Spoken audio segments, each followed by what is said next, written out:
Boa noite, sejam bem-vindos a mais um capítulo de prática espiritual. E no primeiro capítulo a gente fecha com aquele gancho, né, a respeito de afinal quem nos guia. E os casos práticos contados foram de duas interferências, né, de duas experiências com guias espirituais diferentes, né, que atuaram protegendo. E hoje o título desse capítulo é Encontro com a Verdade.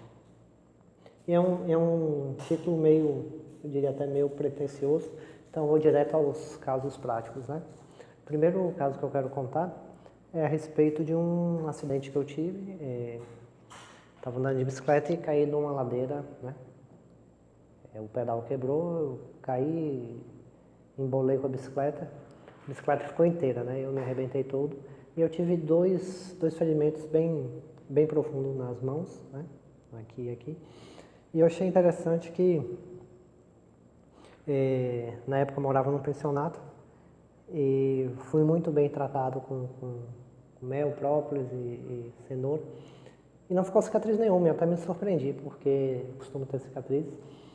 Mas eu não fiquei com esse acidente na minha mente, não fiquei me questionando o que aconteceu. Para mim foi algo corriqueiro, até porque eu andava muito de bicicleta. E sempre andava o mais rápido que podia, né? Jovem, sempre apressado. Mas aconteceu que eu me acidentei, machuquei bastante as mãos e as mãos se recuperaram perfeitamente. Então eu encarei o acidente até de forma positiva, como algo da vida, não praguejei nada nem ninguém. E já vinha nessa época procurando a reforma íntima, né?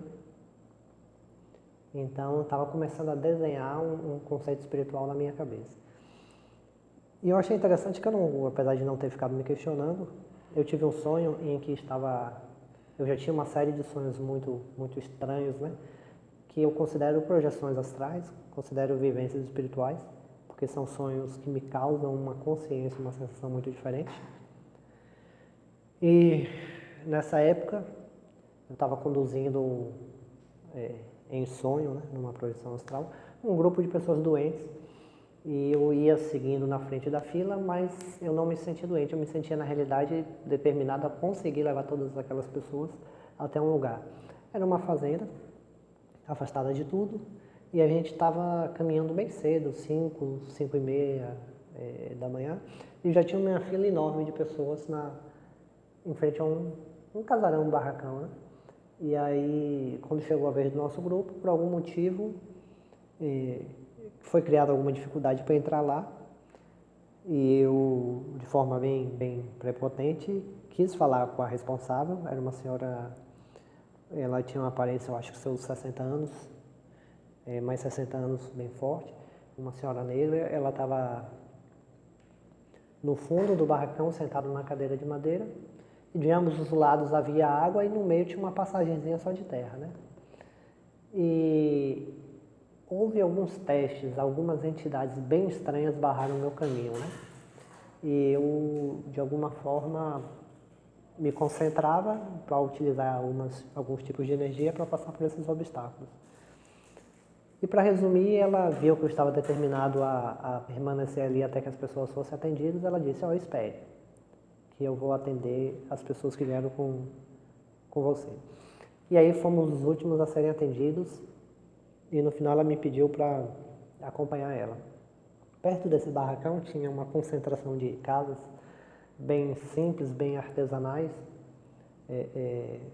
até onde eu me lembro elas em madeira mesmo, mas algo bem bonito. E era um conjunto de casas em círculo, né? No meio um jardim bem bonito, e havia a passagem de pessoas de todos os tipos, todas as aparências, né? Todas humanas, pelo menos até onde eu me lembro. E quando chegou perto de uma mesa, havia uma exposição de máscaras africanas, né? E aquilo me chamou como se fosse um imã, só que um imã negativo, porque me trouxe aquela coceirinha na nuca, né? Aquela pressão na cabeça, na parte da vidência. E ela só sorriu, segurou minhas mãos. Quando ela segurou minhas mãos, eu vi as feridas, né? E ela passava a unha naquilo e arrancava as feridas. E quando ela terminava de passar a mão, as mãos estavam curadas. E era uma grande sensação de alívio. E ela sorria para mim e dizia: você sabe por que você machucou sua mão? Porque em uma vivência passada você fez muito mal a uma moça e ela ficava cravando, né? Eu também não me lembro se era estacas ou se era punhais nas suas mãos, né? E aí você materializou essa vingança, essa colheita do karma. E aí eu falava para ela: olha, eu não quero saber de nada, estou indo muito bem nessa encarnação, deixa eu voltar. E ela novamente sorria, extremamente calma, e falava: olha, se você precisar saber de alguma coisa, é só me chamar que eu venho te contar, que nós vamos conversar de novo. Ponto. Esse foi um dos casos práticos de hoje. Resultado que eu não procurei de forma direta orar para que eu reencontrasse ele. Até hoje eu não fiz isso. O segundo caso, depois de muito tempo, né, esse caso da senhora curandeira, eu era adolescente, e recentemente eu já entrando em um conceito de reflexão moral prático, mudanças reais de comportamento, eu fiz mudanças, né? Ainda faço hoje, luto, e isso vai ser um capítulo à parte a respeito com as lutas das nossas fraquezas, né? Obviamente, como todo mundo, eu tenho a minha ou as minhas, mas para não divagar, eu refletindo muito a respeito da nossa realidade, leio sobre diversas teorias. Outro capítulo à parte também vai ser a respeito das diversas teorias de karma, ilusão, matrix, realidade quântica, multiuniverso, essas coisas. Mas a questão é que eu estava nessa fase de dúvida e eu acordei num lugar, uma luminosidade fraca. Havia uma barreira na minha frente. A barreira em si parecia invisível, mas ela continha uma neblina. Eu me aproximava da neblina e 5 ou 6 seres que eu não identifiquei direito, porque estavam bem turvados. Tinha essa neblina e mais ou menos 5 ou 6 seres de aparência turvada se aproximaram e pararam de forma bem clara a um ponto em que eu não conseguiria ver a fisionomia deles com clareza. Mas eles não pararam por medo nem nada, pararam por respeito à minha capacidade de compreensão. E eu perguntei: qual é a verdade, né? E o ser central, né, o que estava mais próximo, falou: olha, você não tem condições de saber a verdade mesmo, mas se você quiser, eu vou te mostrar. Eu não sei se foi o meu ego, né, lutando desesperadamente para não ser dissolvido, ou se foi a minha intuição de que minha evolução na hora não estava pronta. Eu disse com todas as letras: eu ainda não estou pronto. E a experiência terminou aí nesse momento, né? Então, uma reflexão para o próximo capítulo, né, é a respeito de autolimitação, né?